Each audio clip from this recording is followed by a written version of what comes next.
Hello and welcome to Just Onside. It's been a bit of a mission just actually starting this call. Headphone issues. It took us about sort of 20 minutes to try and get it sorted. I had to get my lad, much more of a technical expert than me, but we're there. So hopefully, OS has just pointed out to me, I hope these things are charged. So I hope they are charged. Okay, so OS first, how are you? Because I've not really had a chance to ask you how you are. Yeah, I'm doing good. Thank you. It's been another long week, but it is Friday evening, so the spirits are good. Looking forward to a nice weekend of sport. So, no, all is well. How are things at your end?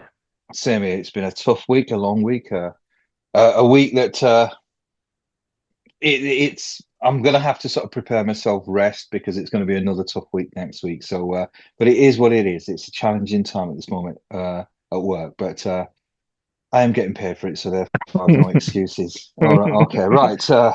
Let's crack on. It's been an interesting week, uh, especially for Manchester United, and we've already on Monday we talked about Ten Hag's dismissal. Very strong rumours. I mean, it seems to be a done deal without the actual sort of signature. Ruben Amorim, a coach that is he's sort of well respected. He's obviously a young coach, a coach that's only managed in Portugal at this moment in time, but a coach that's built a reputation. He's much sought after because I do presume that I think Liverpool were targeting this coach as well. So certainly a coach that's making a name for himself. Now, if that is the case, if he is appointed, what do you think? Because we are talking about a club that's had a number of coaches already, some established big names, and we've obviously had Mourinho as well. Uh, and Ten Hag, when he came with a decent reputation. He'd done great things in Dutch football. So it was somebody that they had earmarked as a potential successful coach. It obviously didn't turn out to be the case. What's your thoughts on this guy? I mean, I must confess, I don't know too much about him. You've obviously done a little bit of research, I hope. So you're gonna obviously avail us all to what you think of this coach, what his traits are, what his strengths are, and whether he's going to be a success at United. Yeah, I mean, look at you. I think you asked me this question last time, in terms of this. At the time, there was just some rumors about who potentially was in the running for the Manchester United job, and I suggested that ultimately it wasn't a guarantee whoever got appointed whether or not he was going to be a success or a failure, just because there's so much, there's so many variables, attached to ultimately becoming successful. And success for Manchester United would be for this manager to take them back to the big time, which is consistent results in the Premier League, fighting with the big boys. And I repeat, it's not a case of winning Premier League titles. That's still a way away. But I think just slowly getting them back into the reckoning where they can ultimately compete on the pitch consistently with these big teams right now is where Manchester United want to be. He first came on my radar, Yub, personally, a couple of years ago when Arsenal were playing in the Europa League last 16, and they lost lost on penalty shootout to Sporting Lisbon. And I remember watching the game. I mean, it was 2-2 away from home for Arsenal. I think 1-1 at the Emirates went to penalties and Sporting Lisbon won. But what was really interesting to me is throughout that whole game and throughout the penalty shootout, and I remember this vividly, he had quite a stoic demeanor, very relaxed, very calm, even as the kind of penalties were going in, very relaxed, very matter of fact. Um, Something I actually quite admired because I do like coaches who are relatively calm on the sidelines, which is a bit different to my manager, but there you go. But that's the first time he kind of came on my radar. And you're absolutely right. This summer he was linked, wasn't he, if you remember, to the Liverpool job when Klopp obviously became Klopp walked away from Anfield. If you remember, he flew in to visit some of the West Ham dignitaries in terms of potentially looking at that job as David Moyes was walking away, which was a little bit unusual. I think even at that time, his reputation was such that we were a little bit surprised that he would maybe consider West Ham, given some of the big European giants were circling for him. Now, what I would say is that, at least in my time, this is somewhat unprecedented when you think about it. Not that a young coach taking over a relatively big team, but you're talking about a manager who's 39, who's got no previous connection with this football club, arguably, well, not arguably, definitely one of the biggest clubs in the world, if not the biggest Mm. club in the world. but with no, with zero connection to the football club, which is interesting because although he's got a decent pedigree, ultimately all of his success has come in a league where, albeit I think we can still count it as incredibly successful, he brought Sporting Lisbon's first league title in 19 years, breaking the Porto and Benfica kind of monopoly or duopoly, I should say. So he's done great things. Won a couple of domestic trophies, won a couple of league titles, domestic cups, I should say, a couple of league titles. He's done decent in some of the European competitions. This felt like a natural step forward, but again, with very little connection. We've seen, for example, like Xavi take over at Barcelona, but again, he was a legend for the football club when he was playing. You could argue even Xavi Alonso taking over at Leverkusen. Leverkusen was still a kind of a sleeping giant. They weren't one of the big heavyweights of European football. Again, Arteta taking over at Arsenal, he had a huge connection to the football club. So there's always somewhere you can make sense of these, like Ole Gunnar Solskjaer at United. Although Solskjaer was still relatively young, I would argue. Again, a legend of that football club. So there's normally some sort of explanation. This is the first time where there's very little, well, zero connection to the football club. Yet he's taken over one of the biggest jobs in European football. So it'll be interesting to see how he goes. Look, I think he's done well. He's done incredibly well as a manager. There's a lot of talk about him. Pretty sticks to his kind of 3-4-3 system. Plays a very kind of high pressing game, high pressing set of tactics. I do like him. I always thought he'd end up in England.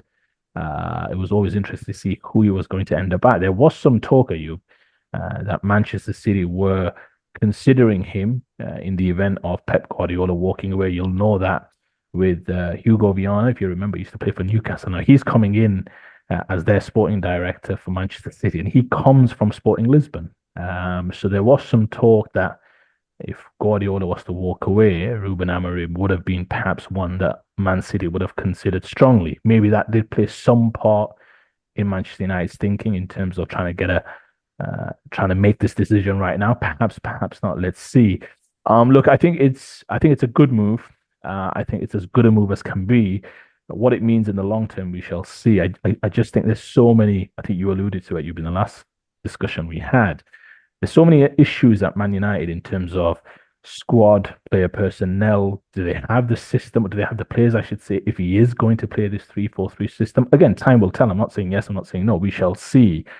The very good top managers start to put their imprint on the team quickly or relatively quickly. You can start to see some things, but it doesn't necessarily lead to kind of instant results straight away. We can start to see certain things that you think, okay, I can see where this is going. Similar to maybe Maresca at Chelsea right now. You're starting to see some things where even when they're not playing so well, they're picking up results. So for me, I think just as a first stanza, I think it's a good appointment. He's rated incredibly highly. He's young. He's thought of as a I wouldn't say a tactical genius, but he has a conviction in his playing style, which I think you need at the very highest level. I think Manchester United fans can be pretty pleased with the appointment, but again, it's just such a huge job with huge expectations. And given he comes with some pedigree, I wonder whether or not Manchester United fans and the Manchester United kind of hierarchy will give him time to fail in some ways, before hopefully they can start to see some progress there afterwards. But again, on the whole, I think good appointment. I think it's good that they cut the cord early or relatively early in the season. Perhaps not early enough for some Manchester United fans who are crying out for it to happen in the summer. But again, as far as managerial appointments go, I think it's as good as they could have secured, given that he's got quite a burgeoning reputation in European football. Good assessment. My only concern is, I mean, it's something that I think I alluded to on our shoot on Monday. There are some clubs who are absolutely massive, and a coach. It's not just the footballing aspect that needs to be analysed. I think it's the whole thing that goes around managing a club of this size and this stature. I think it's with Klopp. I think there was a phrase somebody used, and it was very apt. He gets the club. And that is the key, I think, with Manchester United as well. It's not just about somebody's coaching ability. I think there's so much more involved. It's a global entity. There is so much history with this football club as well. And and whether I just sort of feel that he's probably the right coach. I mean, I must confess, I mean, I'm not knowledgeable enough, but I think when Liverpool are courting you and Manchester City are courting you, you know that there must be a pedigree with this coach and there must be a certain skill set and aptitude and potential that this coach has for those clubs to be even considering you. So I certainly have no reservations that he's a top class coach.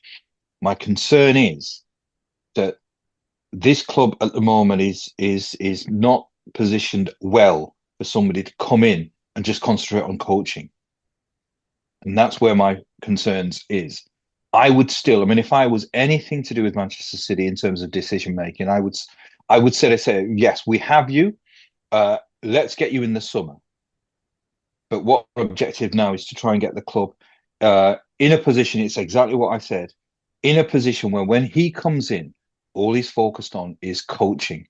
At the moment, this football club, they've got, in my opinion, a number of players that need to be shifted or floated.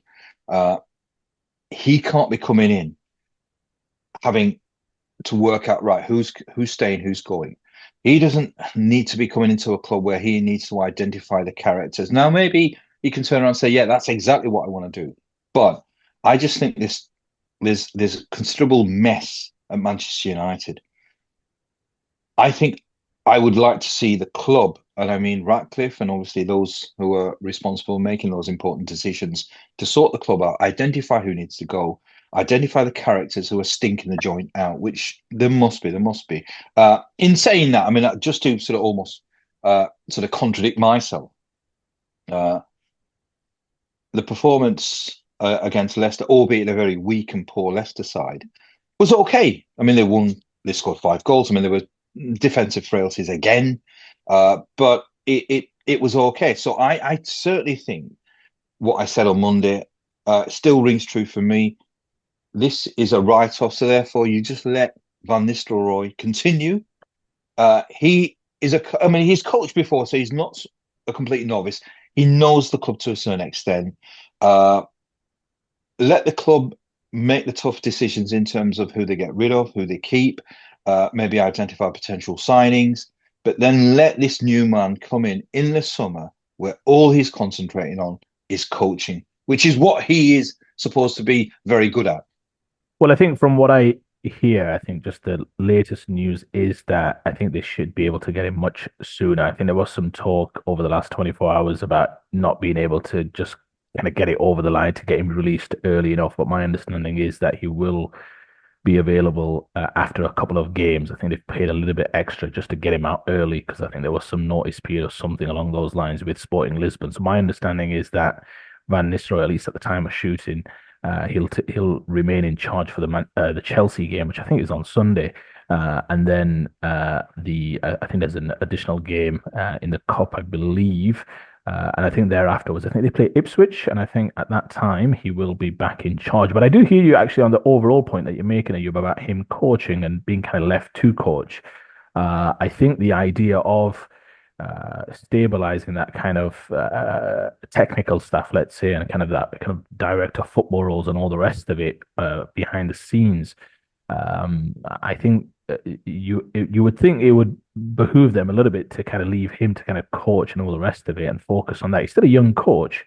I think giving him the full reins of everything perhaps might be a little too much at a club like Manchester United. That's not to say Sporting Lisbon aren't a big club. They are in Portugal, but this is obviously a different level altogether. So, look, I like him a lot. I think the key thing for him is to start getting his message across to the players. Do I think there's enough talent there on the pitch in the squad to be, competitive in the league? I do. Do I think they've got enough in that squad right now to challenge at the very top? No, and that's mainly because, in my opinion, there's too many players there that are perhaps too deep into their careers to forge, let's say, better habits. And what I mean by that is discipline, structure, working to a certain way. I heard a lot of United fans. I think Rio Ferdinand articulated in midweek at some point that you rarely see United consistently defending numbers, let's say, feeling comfortable defending in numbers, being able to just kind of, manage that side of the game to say, look, right, that's it for 20 minutes. We're not conceding whatever happens, and we just retreat to the halfway line, everyone jockeying shape, structure. things that you see with the big teams in terms of not conceding too many chances. I think that's the first thing, wouldn't you say, you that he's probably got to organise straight away, which is to make Manchester United a tougher team to beat and score goals against over the last, I think, 55 games now, at least in the league, or there or thereabouts. I think they've got a par goal difference, if not maybe even negative. That shows you're an average team. That's a pretty decent sample size. That so I think ultimately that he needs to organize, maybe perhaps go off the base of clean sheets, forge good habits, create a great deal of responsibility within that team. Because I think if you want to win big stuff, I always love that word. You've got to play with responsibility, which is that sometimes in games, like I said, sometimes you can be out of games before you're in games. And I think Manchester United need to get comfortable defending again. And I think they've got, if I was to say which part of their game is probably the strongest, I'd still say maybe the forward line. They've got enough talent there with Garnacho, with maybe Rashford when he works in space. But even Hoyland looks like he's just making little bits of progress, at least in the games that I've watched. I do think that it'll be interesting to see how he goes about trying to make them play. Now, 3-4-3, just very quickly, I've always thought if he does play a 3-4-3 at Man United, firstly, Manchester United, at least in my in my time, they've never ever played at 3-4-3. Not that I can remember under any manager, and that obviously goes from Ferguson to Moyes and all the other managers that have come after that, Van Gaal, Mourinho, Solskjaer, and all the rest, and Erik Ten Hag. So they've never played this system. It'll be really interesting to see how quickly he can transmit those ideas across, whether he's got the personnel, whether he will play that system. Let's see, and see if they're competent playing that system and getting comfortable with it over time. I'm with you. They should just write this season off. I don't think there's it's I wouldn't put too much stock into whether or not they achieve some interesting objectives or not. I think the most important thing that Manchester United want to see as fans is are there suddenly some good habits forming on the pitch? Are there some good situations occurring? Are we more competent and confident as a team when we take into the pitch that we can keep clean sheets, that we can create good opportunities, that we can dominate games? And I think that will come over time or should come over time. And for me, that should be what the barometer of success should be, not just how many league titles is he going to win, how much. I think Manchester have got a long way to go before they can even get to that point. So for me, it's a case of baby steps, at least for this season and perhaps even next season. I mean, you say that. There's been some decent coaches, or at least coaches with decent reputations. I mean, Mourinho obviously is is is a coach who's had enormous amounts of success in the UK. He's managed big clubs across the world. He had, in my opinion, he was reasonably successful because I think the tools that he was working with weren't exceptional, but he did a reasonable job. He still, I think, maintains that this second place finish that they had was one of his greatest accomplishments. Uh, you've had Ralph Rangnick as well. Again, a coach with a certain amount of reputation. Ten Hag, he came with glowing testimonials. I mean, I spoke to two or three United fans, and upon his arrival, they were quite excited because he had uh, he had a CV which at least indicated that he was worthy of the job at Manchester United. So it's not as if they've tried unknown managers; they've tried managers who've had success in the past. I mean, with Mourinho, we're talking about a manager who's had experience everywhere that he's gone, and he's usually always won everywhere that he's gone. And ultimately, he failed, or at least that's the perception of the club, that he wasn't taking the club where they wanted to go. He had to go, uh, and I kept on saying throughout that if you've got a problem primarily with the playing personnel, managers and coaches perhaps uh, changing them frequently isn't the solution. It could be. I mean, it could be. This could be the appointment which does that. But are you somebody who is still convinced that a really good coach could sort this club out?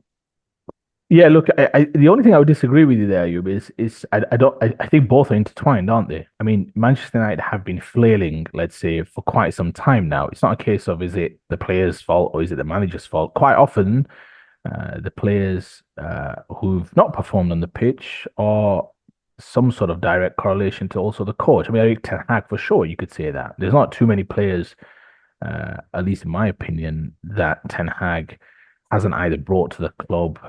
So ultimately, they are his players, so to speak. He's had time to forge a team, He's had obviously had two and a bit seasons, and again, you were ridiculing me when he was winning those cup competitions. I said, fine, great and dandy. Don't get me wrong, but there's one thing which is winning, uh, you know, 5 or 6 games getting to Wembley, and then yes, winning. You always want to win the finals. I'm not disputing that. I'm not belittling his what I said, belittling his trophy success. What I'm suggesting is the barometer, as has been proven by the fact that he's lost his job, is the league and always will be and always should be. So because cup competitions can be secured, you can get a few fortunate home draws. I think that's what Manchester United got, at least in the Carabao Cup that he won. And I thought they were a little fortuitous, although I still thought they deserved to win it against Newcastle when they won the Carabao Cup. But look, ultimately, I do believe a good manager can succeed at that club.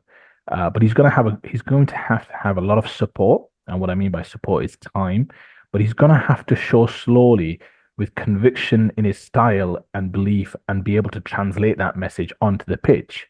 And that, I mean, I don't want to take it back to Arsenal, but it is a good example. Arteta did struggle early doors when he was trying to get good messages across.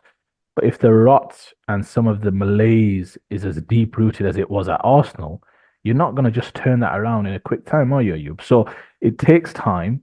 It takes a lot of turnover. It takes a lot of spending, as Arsenal have done as well. But you can certainly start to see the progress of that. You can certainly start to see some success come off the back of that consistent training, messaging, and the support that Arsenal have offered to him. I think Ruben Amorim is going to need that. Whether he gets that, I think he will. I think he'll get a pretty long leash. I don't know what your thoughts are, but I think he will get a pretty long leash with the new establishment. But it will be up to him to at least maybe at the start of next season, start to put down, some consistent way of playing where that's going to then translate into more positive results. I mean, nobody's asking them to be competitive or let's say beat consistently the Arsenals, the Liverpools, and Man Cities. But there's no reason why they shouldn't be in the next tier after that, in terms of being relatively consistent in that kind of Aston Villa, Chelsea. I mean, Chelsea are still will come onto the game on Sunday, but Chelsea are trying to break into that top three, aren't they? In terms of at least the psychological top three that exists maybe over the last couple of years. But yeah, look, do I think he'll succeed? Time will tell. I'm not willing to commit anything simply because I'm quite apathetic to the fact that it takes a lot of variables. And you don't know what's going to happen in that time. Pep Guardiola may walk away. Who knows? Maybe Arteta gets poached away. Before you know, it's a very different dynamic in the Premier League. Arne Slot still obviously trying to find his way at Liverpool. So time will tell. I just think it's just such a huge job in terms of a rebuilding. I think Manchester United have got a long, long, long way to go in terms of identifying a clear and consistent playing style. And once that starts to happen, at Old Trafford, you'll then certainly start to see, I think, some success come off the back of that with some consistent performances, which should forge some good habits on the pitch. So let's see. I think it's definitely a case of wait and see. But I think in terms of available candidates, I think it's about as good an appointment as you can get, to be honest. It seems to be the consensus. I think most people are saying that he is the best choice in terms of managers available, coaches available.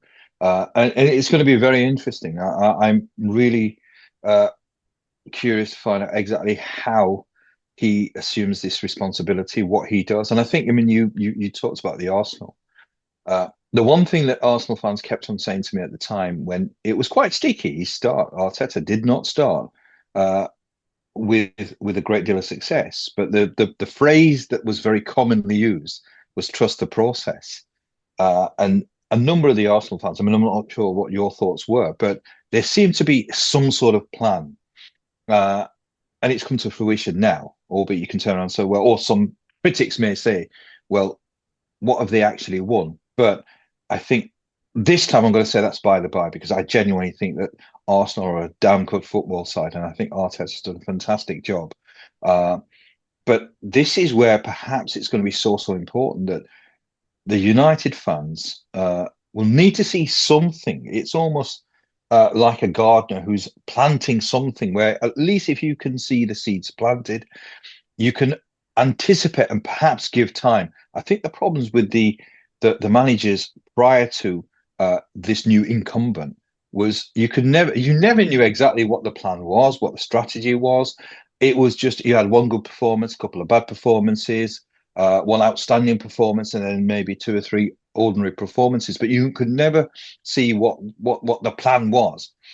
And I think this is probably where it's going to be important that if he really wants to have uh, some time, he needs to identify exactly what it is that he's going to do, and people need to be aware. And if that's the case, then maybe the United fans will perhaps be on board because at the moment, I mean, it was quite spiteful the feelings towards Ten Hag, and I think most. I mean, I've not yet met a Man United fan who is sad that Ten Hag has gone, and that really is a reflection that he obviously wasn't a manager who obviously was had a plan. They just thought he was somebody that was almost winging it. I'm sure it wasn't the case, but it seemed to be that he was winging it. So that's my thought. That he has to have some sort of plan which is identifiable and it's something that is transmitted so the fans are aware that his ideas are. We've got a plan in place, and it will be a case of what Arsenal fans said: trust the process. Yeah, very well said, Ayub. I think the only thing is, and I want to end with a question to you as well, is look, a couple of interesting things about this manager, which I thought were kind of fascinating. When he was bought to Sporting Lisbon, I think in 2019 from Braga, they actually paid, even at that time, so he's probably what, like 34 at the time, and they've paid 10 million euros actually to get him out of Braga. Which at the time you'd think pretty sizable, given he's got no real Mm. managerial pedigree and what have you. But clearly, Sporting Lisbon believed in him. He was obviously a player, I think, until the age of 32 before, and I think he had a major kind of ACL injury, which kind of curtailed his career somewhat. Played for his country 14 times as well. But what's really interesting is I found that fascinating, the fact that he was kind of well regarded, at least within Portuguese circles, that they were willing to pay such a hefty Mm. fee to get him within the Portuguese ranks. And again, that's been proven to be a great decision given his success at Sporting Lisbon. The interesting thing for me, what a lot of Manchester United fans will like, and I don't want to be ageist in any way, shape, or form, but I think they'll feel as though they've got an exciting young new manager who's young. He's been doing well in Europe and what have you. They'll feel like a young manager can take on now the Artetas, the Slots, even the King Guardiola, at least as he is right now in the Premier League, but that they've got somebody who's going to have some innovative ways and maybe an innovative idea. Obviously, he's going to potentially play a new system. Time will tell in terms of how he goes about it. But I think United fans can at least feel somewhat, I guess, excited the fact that there's a young manager who can hopefully come with some new ideas because that is something that this Man United team I think needs. They need a very slowly start to become a playing style that's going to become ingrained over time. Because that's the one thing Manchester United, that, to your point, at you about Ten Hag, he's just something he couldn't forge. Where in terms of how they were going to play, it's one of the reasons why Emery didn't quite work at Arsenal. Some might argue, do I think Unai Emery is a top coach? Absolutely. But I think just at the time, and I remember and maybe it was under obviously a different regime, different timings, everything, and it just couldn't quite get performances consistently where you thought even when they were losing or maybe suffering, you thought they were bang average, to be fair, which is not the case, which is not something you can levy at Arteta for the most part, at least in the last couple of years. They've been super competitive for the most part. So I think United fans will feel pretty confident that, again, having a young manager who can take on some of these young bucks, as they say, I think it'll be interesting to see and see him obviously take on Guardiola at Man City as well. So I think they'll feel pretty excited about that. There was some talk about. I mean, we were quite not scathing, but we were quite critical about the fact that the Manchester United hierarchy could have made the decision, and some arguably should have, and maybe had the courage of their convictions, regardless of the FA Cup win. Now, there was some talk the fact that because they didn't have a lot of the backroom, at least a lot of the, I should say, off the field positions complete in terms of Ashworth, Wilcox, and a few others, that they couldn't quite make that decision because in the summer they hadn't had time or they didn't have the personnel in place to then identify the correct manager, which is why they then felt the need to stick with the status quo. Now, I would argue fine if I'm to believe that, but what's the thinking behind giving Eric Ten Hag an extension? Because that's also cost them a lot of money there afterwards in terms of having to pay him off. Now, some might argue you can't let him just run into the last year of his contract, whatever it might have been. I'll have to check the tenure of his contract. But again, it suggests some confused thinking. Do you think that did have some merit, Ayub? Do you think there is some legs in that actually because some of the key appointments hadn't been, or those people hadn't been in situ, again, Dan Ashworth, Wilcox, and a few others, that they couldn't quite make that decision because they didn't have anybody to go about trying to identify the right manager. Do you think that story has some legs? I honestly do believe it's the result in the cup final. It's as simple as that because I've got to say I was very much, even though I'm not a United fan, I was very much Ten Hag out. After that display, it was impossible. I think it almost made it impossible because it it was one of the most it was a tactical masterclass. And really, you just could not then make a decision because as I said, you can't say it was a lucky win. It was a win purely based. That was a coach's win. Sometimes you can sort of say maybe one or two players have an outstanding game. That was where I absolutely attribute that victory to Ten Hag, and it would have I think that made it all. It did make it impossible. I think he was if that result went or if the performance was maybe sketchy, but United still won, it would have been, I think they would have still felt comfortable making that decision. But I almost sort of felt that the hand was turned purely because it was such a spectacular coaching performance. And that's what it was. I must confess, that was where one victory is solely down to the coach and the tactics that he employed. And I think that probably just sort of meant that they had to sort of stick with him. In the end, it proved costly, but that's my thoughts. As I said, I'm not sure whether we'll ever get the real answer, but certainly from my point of view, it would have been impossible, or it would have been a very difficult decision to make to sack a man after what he'd just done, beaten a team which is one of the greatest teams in the Yeah. modern era, and I still sort of, for me, that the fact that Manchester City did not have a shot on goal until about 30 minutes, that is, I mean, I don't think that's ever happened to them under Guardiola. If you can't do it then, you just wait 2 weeks. That's what you do. You give it 2 weeks until it all blows over. But you know what I mean? I mean, it just, I mean, certainly that's my thoughts. I mean, I'm not Yeah, sure yeah, yeah. I think from whether my that is the case. Yeah, I think, look, from my perspective, I hear you. Of course, I do. Whether or not that was the deciding factor, time will tell. I think it didn't help. I think if he had perhaps lost that game, I think there would have been perhaps a bit more clamour. I'm not saying United It fans would should. have been easy. I think if it had lost the game, it It, would have, it was a foregone conclusion.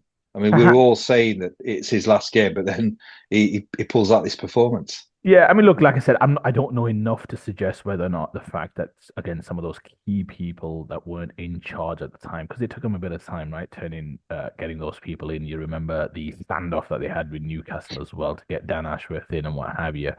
Um, Not to say Dan Ashworth couldn't, on the down low, do certain things, let's say behind the scenes, and I'm sure that happens in football all the time.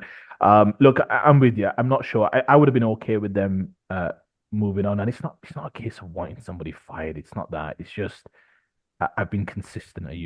It's about being competitive in the league, and ultimately over the course of a couple of years, they weren't competitive enough. And again, that doesn't mean you've got to challenge for the title straight away, but you've got to start to show some progress that you're taking steps in that direction. And they took none. They took Mm, absolutely none, and they did spend a fair bit of money. And I think that yeah, also probably didn't help out Tanag that he had some dud signings in terms of players who didn't come through for him ultimately. And yeah, you yeah. need you need players to come through for you, whether that's uh, players that you're bringing through the academy. And I guess Kobe Mino was one who had a really good last season. But again, people like Anthony and others perhaps are being used as a stick to beat Eric Ten Hag with. And unfortunately, And rightly so. And rightly so. that's the price you pay. Moving on to the game, Ayub, on Sunday. It's a big game, irrespective of some of the, I guess, issues off the field in terms of managerial appointments and what have you. I mean, Chelsea feel relatively stable in relative terms Mm, compared to United. It's a huge game at Old Trafford. Obviously, a little bit of feel good factor at United. They'll have a new manager coming in shortly. Van Nistelrooy will be in charge. Chelsea obviously picked up a big win against Newcastle when it looked a little bit shaky at the end, but it's still a big win. I mean, Newcastle are no easy opposition as Arsenal. We'll probably find out tomorrow. What are your thoughts on the game, Ayub? Where do you think the pressure lies? Again, it's still a big game in the context of the league, and maybe after Chelsea's last away defeat at Anfield, which was a test for them, perhaps this is another kind of checkpoint, let's say, for them in terms of where their aims and aspirations lie this season. What do you think? I mean, I said it last time as well. And in fact, I talked to uh, my son about obviously as a Chelsea fan, and he's almost sort of he was quite sort of critical because he sort of believes that Chelsea have been shocking for a number of years. He goes that last season they finished sixth. So the trajectory has been going upwards. So this is a continuation, albeit it's a different coach, but it's a continuation. They've got players back. Uh, uh, I think Chelsea this season, I said it last time as well, and it was genuine when I said that I think they will finish top three. I think they will. I think they've got a great squad. Uh, the manager's done exceptionally well, and I think they've got all bases covered really well throughout the season. There may be some results that perhaps have not gone the way that they've expected, but again, it's a team which is there's a new coach and there's a lot of players, so maybe sometimes there are obviously going to be those issues where the blend isn't always right. I'm looking forward to the game. I mean, usually the Man United Chelsea games, and I suppose if you look historically, these are tasty fixtures, albeit they're different sort of stages. United are a little bit all over the place at the moment. But you're right. There will be. I'm not sure what the thoughts of the players are that Ten Hag is gone. I'm not sure whether they warmed to him. Albeit there was a number of players that obviously he's had previous with. So I'm not sure what their thoughts are. Ruud van Nistelrooy is a United legend, and he's somebody that I think. I mean, you could see the joy and the enthusiasm that he had on the touchline. He is somebody that is he knows the club. Uh, so it's I'm looking forward to the fixture, but I can't see anything apart from a Chelsea win. I think Chelsea are a damn good side. They've got some damn good players. And I just think now it's a Chelsea side that it's finding its feet. I think the players are understanding what their roles are. They've obviously got players coming back from injury. And I just look at the squad sometimes for Chelsea and I'm thinking, hang on, this is a serious squad of players. There's a lot of money that's been spent. Todd Bowley's not been short. He's dug deep and he's spent big. But these big investments are now, in my opinion, they're bringing returns. So I can't see anything apart from a Chelsea victory. I think Man United will put in a performance. I think it's just there should be a buoyancy. I think Van Nistelrooy he seems like a character who certainly he must be enjoyable to work with. He's a player who's done it. He's been there. Not that it always is the case. That players will just because somebody is a great ex-pro, but I just sort of think that the stars have aligned for a few weeks for United now. They might put in a good performance, but they just won't have enough ammunition to overcome, in my opinion, a very powerful Chelsea side. Chelsea definitely are showing great signs of progress. Ayub, when you watch, it was the game. Perhaps I mean they were showing some good signs before that, but I remember watching them away to West Ham, where they started absolutely on fire, and they ripped West Ham to shreds for the most part. And some of the football they played in terms of, and it's not just again the goals. It's the football, it's the style. You start looking at certain things and you think, I can see where they're going with this.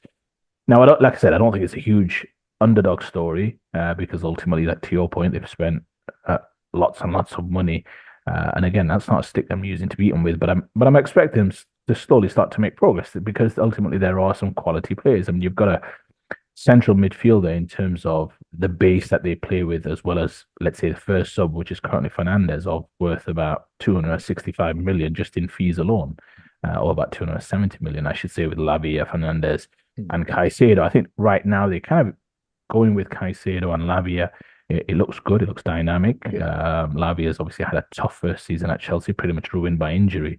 But he's a good young player who's good at Southampton. So I think suddenly they've started to, like you said, get a few good contributions from key players. Cucurella would come back. Sancho's had a decent start to his Chelsea career.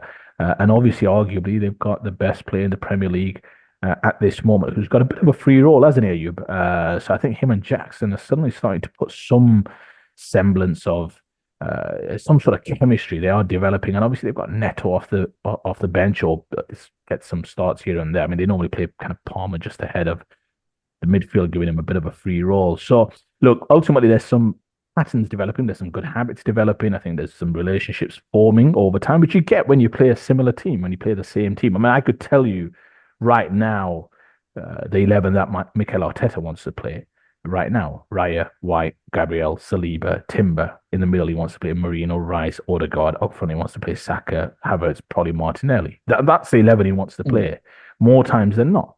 If Chelsea can suddenly start to develop that consistency of selection, which I do think you need for the most part. I think you do need it. Yes, rotation's key in critical periods of the season. Are you? For the most part, you want to go with a settled team because it helps in terms of chemistry. You're starting to see the early signs of that. Again, I thought the Newcastle game was a big one for them, just because I think Newcastle did pour it on near the end, and he felt there were some opportunities missed by Alexander Isak and a few others. But a big win for them because I think you've got to consider, obviously, after the Liverpool defeat, you've got Newcastle and then you've got Manchester United. So it's a difficult run of games. They've obviously got, I think, Arsenal as well next in the league. So it's a tough run of games. So I think I'm not as bullish as yourself in terms of the game simply because it's at Old Trafford. I think I'm going to go for a score draw, even though I probably do expect Chelsea to be the better team. I do think they'll play some nice stuff, which is what I've seen, which is why I've been impressed with Maresca. They've suddenly started to play some really nice. I mean, they're an enjoyable watch, which hasn't always Mm. been the case with Chelsea. So I'm going to go for a score draw. I'm going to go for a relatively entertaining game. I still think Manchester United maybe just at home have enough to eke out a draw, perhaps. But yeah, Chelsea, I think definitely a team on the up. They'll feel that Arsenal, whilst they're still trying to get one or two players back to full fitness, they'll feel this is an opportunity for them to go in at Old Trafford, play at home against Arsenal, which may well be a pressurized game depending on how Arsenal fare tomorrow at St James's Park. So I'm going to go for a score draw. You, again, probably not as bullish as you are, and I saw you snuck it in again, saying that Chelsea are going to finish top three. So clearly, you think Guardiola is going to finish fourth or fifth. So that's interesting. We'll. I'll sort of. I won't comment on that. But I mean, I'm sort of looking at the game that United won against Leicester, albeit it's the cup. So I mean, I suppose sometimes you can't write too much into that. But again, defensive frailties. It's a club that's always going to concede, and Chelsea score goals. Uh, they'll I they'll score 3 goals at least. At least United might get a goal back. So I'm predicting a 3-1 for Chelsea. uh, I'll go with an entertaining 2-2.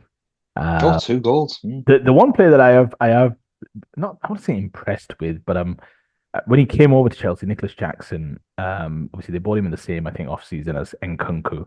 Although I think the Nkunku deal was done a little bit in advance, and then he arrived at Stamford Bridge.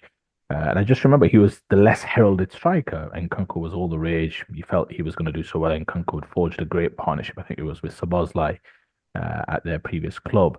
But he's just started to, he's starting to slowly show that he can Mm. be a Premier League striker. Now, the big question for him is similar to some of the Chelsea strikers of the past in terms of the ones that they've put a lot of hope on. I'm talking about Morata, I'm talking about Lukaku in a couple of stints.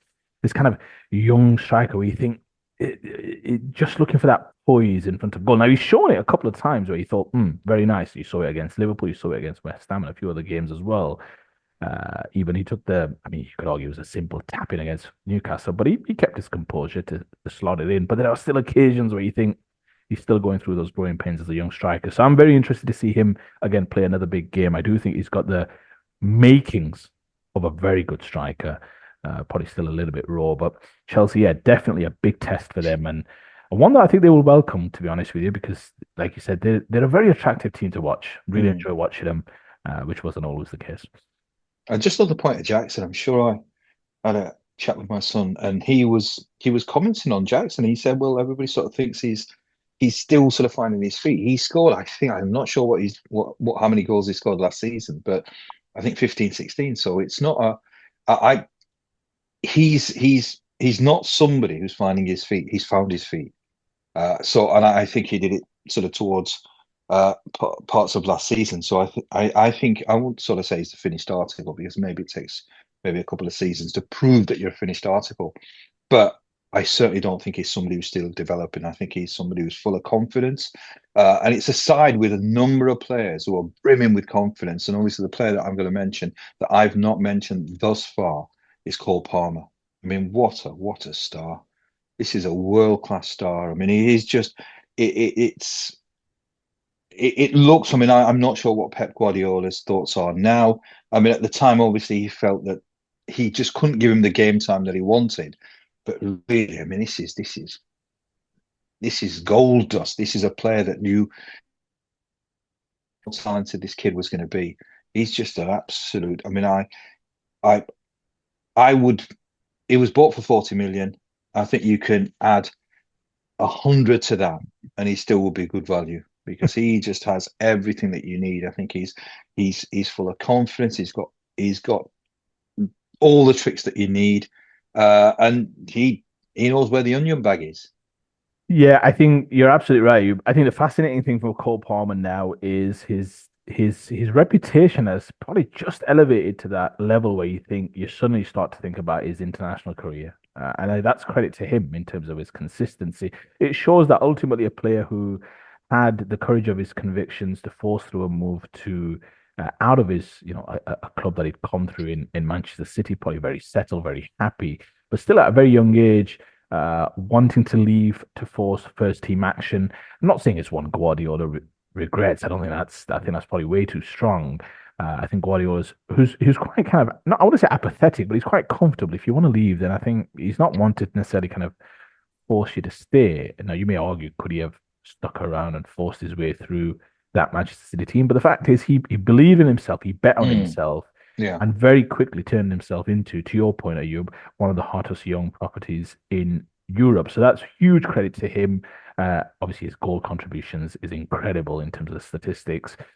He speaks well. He's got a little bit of arrogance, which I love, yeah. especially in young players. Coming on to just very quickly, Ayub, I don't want to harp on it too much, but he's now forced himself definitely into that reckoning with where do you find a spot for him in that England team? And I think Thomas Tuchel, just very quickly, you obviously managed Chelsea previously as well. Not saying there's any links there, but he's a manager who's got conviction in his beliefs. I don't think he's going to struggle at all with the English media, in my opinion, in terms of how's he going to get these players in. I think he'll just have a very clear idea of these are the players I like, these are the players I want because they fit into my system.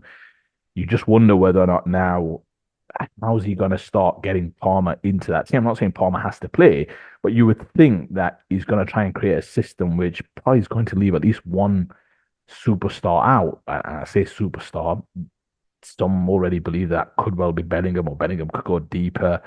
Let's see, time will tell. But it's just interesting to see because he plays relatively central for Chelsea and he's got a bit of a free role, which I think over time he Mm. will have to adapt to you. But I don't know what your thoughts are. I think he'll have to adapt that somewhat if you want to challenge for the big stuff. I think there'll have to be a lot of work done going the other way as well. If you look at Odegaard, it's similar in terms of technical ability on the left foot, but Odegaard works extremely hard for his team. Not saying Palmer doesn't. I just think that's something he'll have to develop. But I'm just fascinated to see how Tuchel starts to think about how his England team's going to shape up. I'm biased. Saka, if he's fit, he plays for me on that side simply because he's someone who's going to hug the touchline. I think most people would agree with that. But how do you fit the others around to create a dynamic but yet robust England structure? That's going to be Thomas Tuchel's biggest quandary heading into the World Cup, you feel. But Cole Palmer, you would imagine, you wouldn't be surprised that you're heading into that World Cup, that he's one of, if not England's biggest hopes, let's say, of finally ending that kind of World Cup hoodoo somewhat.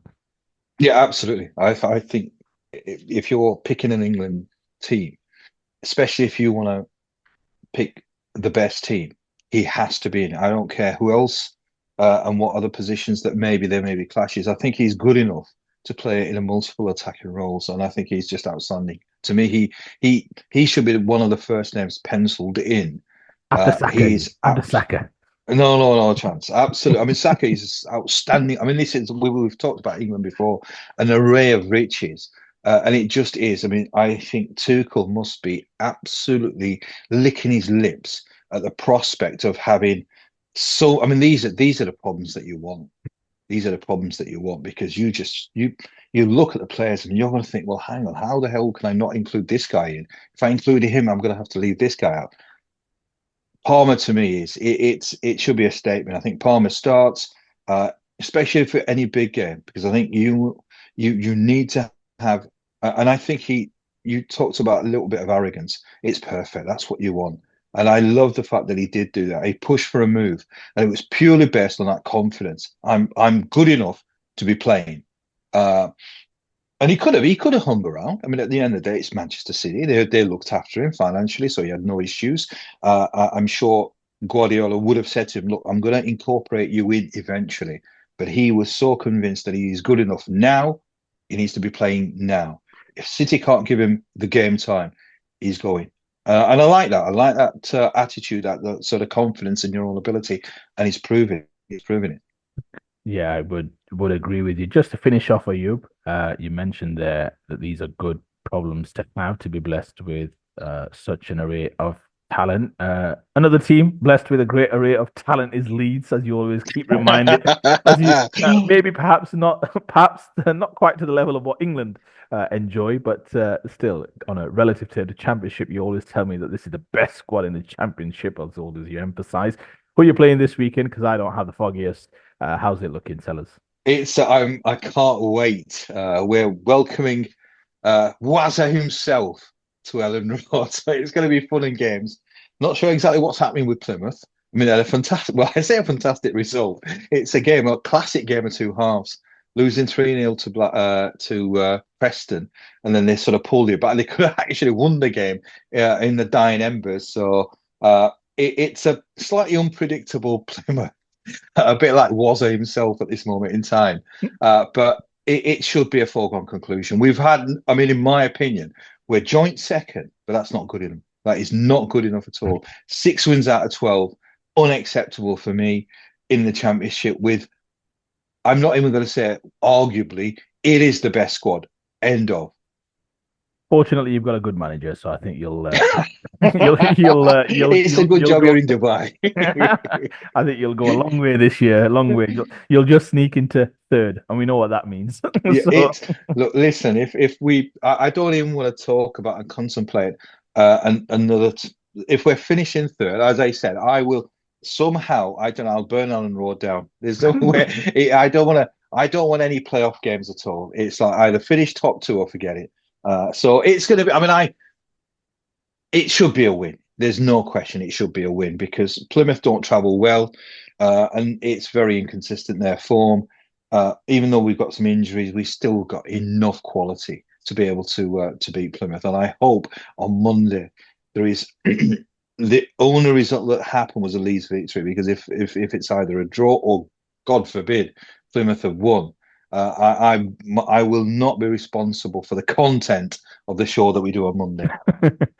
I'll let you wrap up, but I'll be praying for Leeds tomorrow as well. Cool. Right. Okay. As always, a pleasure, always. I wish you a great weekend and to you, viewers, as well. Enjoy your weekend.